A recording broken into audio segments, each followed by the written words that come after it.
Selamat petang, salam sejahtera. Terima kasih karena bersama dengan saya di Nazilin Unity Channel. Ini kejutan paling besar sekali yang kita peroleh pada hari ini, yaitu spekulasi yang mengatakan bahwa Najib tidak berada dalam penjara. Apa cerita? Wow, makin hari makin panas. Kali ini menunjuk kepanasannya pula makin panas.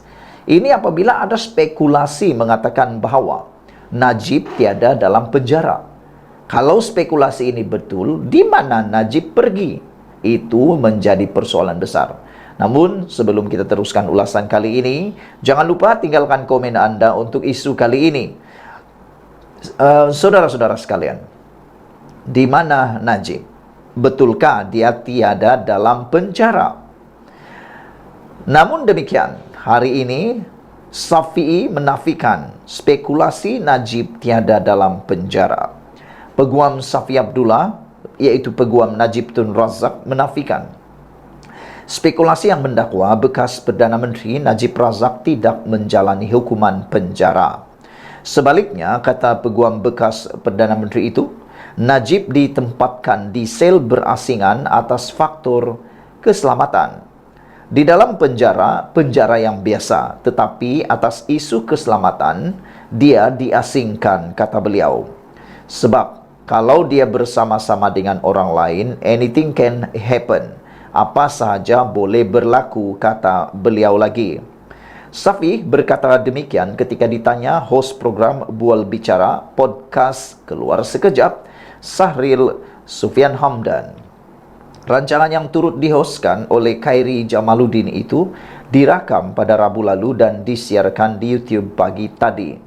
Kata Syafi'i, Najib kini berada dalam keadaan baik dan dia kerap bertemu bekas Presiden UMNO itu. Hampir setiap minggu saya melawat Najib, katanya, dan kadangkala 2 minggu sekali. Esok semalam saya akan jumpa dia lagi, kata beliau. Wow, istimewa juga Najib kan, sehingga beliau boleh dilawat oleh peguam ini hampir setiap minggu dan ada juga 2 minggu sekali. 2 minggu sekali. Jadi ialah menjadi pertanyaan kita juga, kenapa Najib boleh kerap berjumpa dengan peguam dia? Dalam mahkamah memang kita ada bertemu setiap masa, katanya. Kadangkala saya juga cuba duduk bersama untuk makan tengah hari dengan dia, supaya saya boleh bercakap dengannya, jelas beliau lagi. Oh, baru kita faham. Rupa-rupanya Najib masih mempunyai kes di mahkamah. Oleh sebab itu, Syafi'i perlu berjumpa dengan kerap dengan Najib Tun Razak bagi mendapatkan maklumat. Katanya, Najib kini dalam proses memohon melanjutkan pengajian di program peringkat Doktor Falsafah PhD.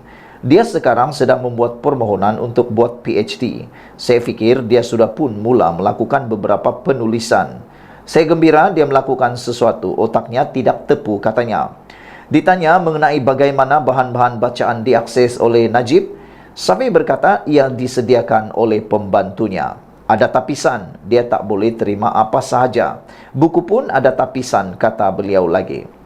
Pada 31 Mac lalu, Najib 70 tahun gagal dalam usaha terakhirnya untuk menyemak sabitan dan hukuman penjara 12 tahun serta denda Rm210 juta atas kesalahan menyeleweng dana SRC Internasional. Dia kini menjalani hukuman itu di penjara Kajang. Jadi saudara-saudara sekalian, spekulasi yang mengatakan bahwa Najib tiada dalam penjara, Najib tidak menjalani hukuman penjara, itu adalah tidak benar menurut Peguam Syafi'i Abdullah. Najib ada dalam penjara tetapi ditempatkan di sel yang berasingan atas faktor keselamatan, kata peguamnya Syafi'i Abdullah. Syafi'i Abdullah juga kata, memang sah dia ada dalam penjara yang biasa sama seperti penjara orang lain, tetapi atas isu keselamatan Najib diasingkan. Jadi kita apabila tahu tentang perkara ini, kita sebenarnya dapat maklumat yang sahih dan kita harap semua orang sudah ketahuinya. Najib memang menjalani hukuman penjara dan Najib masih lagi mempunyai bertahun-tahun di penjara. Sekian dulu untuk kali ini. Jangan lupa tinggalkan komen Anda, tekan butang subscribe. Malaysia kita punya, kita juga sama-sama cintai Malaysiaku. Ikuti terus ulasan selepas ini. Bye-bye.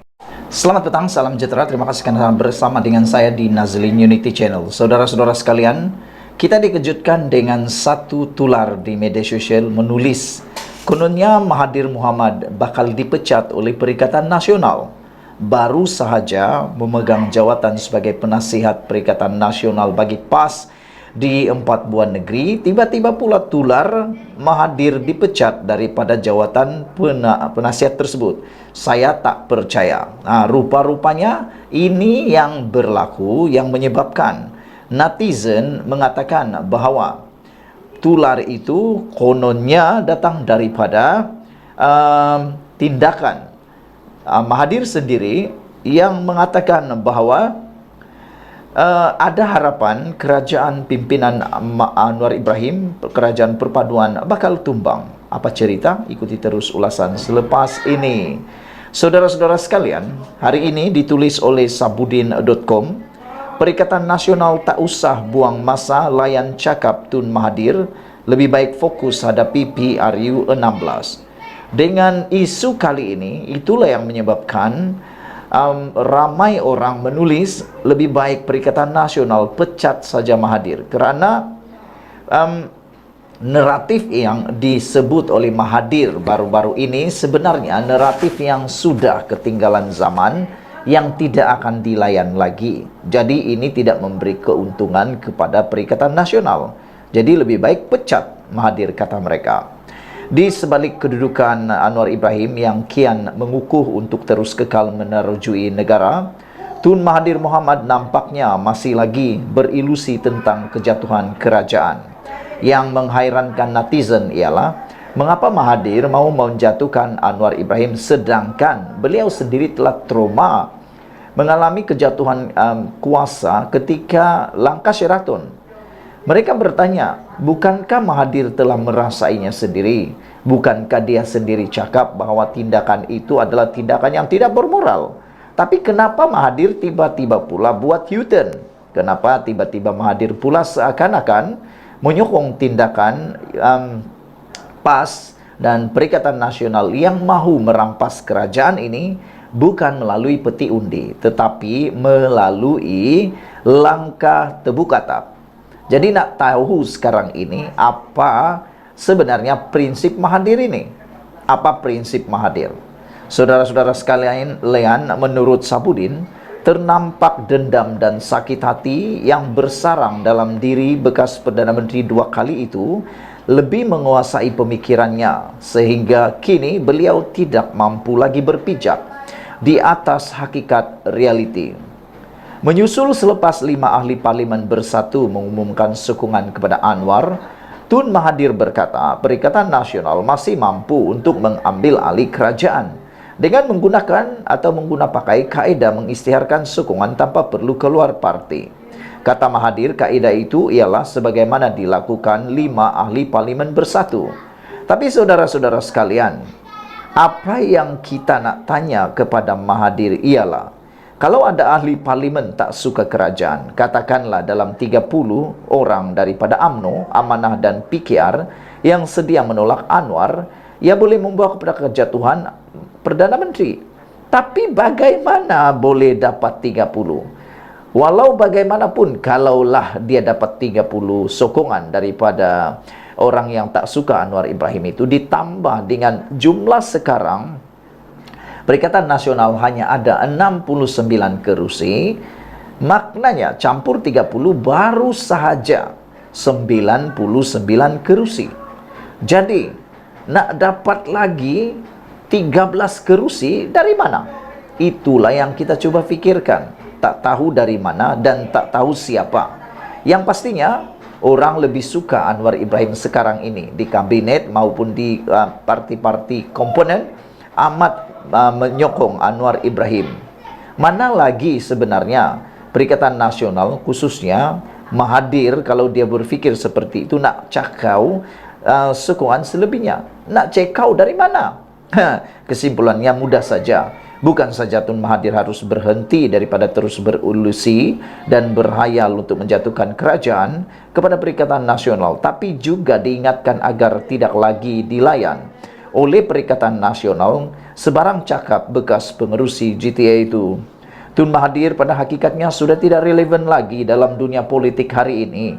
Apalagi bila beliau bercakap tentang menjatuhkan kerajaan. Tak sudah-sudah, tak ada idea, mungkin dah kehabisan idea nak tumbangkan Anwar Ibrahim. Hanya dengan cara ini dia dapat fikirkan. Tidak juga mustahil, ada logiknya, tetapi dari mana nak ceduk, dari mana nak curi, dari mana nak pancing lebih daripada 50 ahli parlimen. Itu sesuatu perkara yang amat mustahil. Dalam keadaan sekarang, lebih baik Perikatan Nasional lupakan saja minat untuk menjatuhkan kerajaan, kerana perkara itu semakin mustahil. Yang lebih menyakitkan hati lagi, setiap kali Hadi meramalkan kerajaan Anwar akan tumbang, setiap kali itulah ada satu ahli parlimen yang akan menyokong Anwar Ibrahim.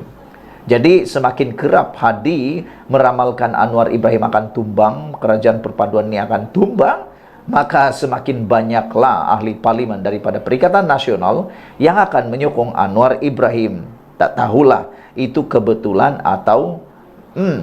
ataupun memang nasib. Lebih wajar sekarang ialah Perikatan Nasional menumpukan usahanya kepada mengukuhkan lagi parti bagi menghadapi PRU 16 akan datang. Kerana hanya dengan cara itu, itulah cara terbaik untuk menjatuhkan kerajaan Anwar Ibrahim. Buat sementara ini, sebagai cara untuk mengelakkan Perikatan Nasional terus kehilangan lebih ramai ahli parlimennya, Muhyiddin dan Hamzah Zainuddin tiada pilihan lain, melainkan mereka harus membawa secara en blok seluruh ahli parlimen gabungan Perikatan Nasional itu bersama-sama membina negara ini. Untuk berlawan, tunggu sajalah PRU 16 yang tempohnya 4 tahun lagi. Dengan yang demikian, ahli-ahli Perikatan Nasional, Parlimen Perikatan Nasional tidak lagi terpecah. Dan dalam masa yang sama, peruntukan untuk menjaga kawasan masing-masing juga akan diperolehi. Buang masa sahaja Perikatan Nasional nak terus melayan Tun Mahathir Mohamad yang penuh dengan dendam kesumat dan sakit hati kepada Anwar itu, kata sabudinhusin.com. Saudara, apa pula pendapat anda untuk isu kali ini? Adakah anda juga bersetuju dengan Sabudin bahawa tak perlu layan lagi Mahathir Mohamad? Kalau nak layan, itu buang masa saja. Lebih baik Perikatan Nasional, Muhyiddin Yassin, Hamzah Zainuddin fokus hadapi PRU 16, mula merangka bagaimana nak menangkan Perikatan Nasional. Sekian dulu untuk kali ini. Jangan lupa tinggalkan komen anda, tekan butang subscribe. Kita jumpa lagi. Bye-bye.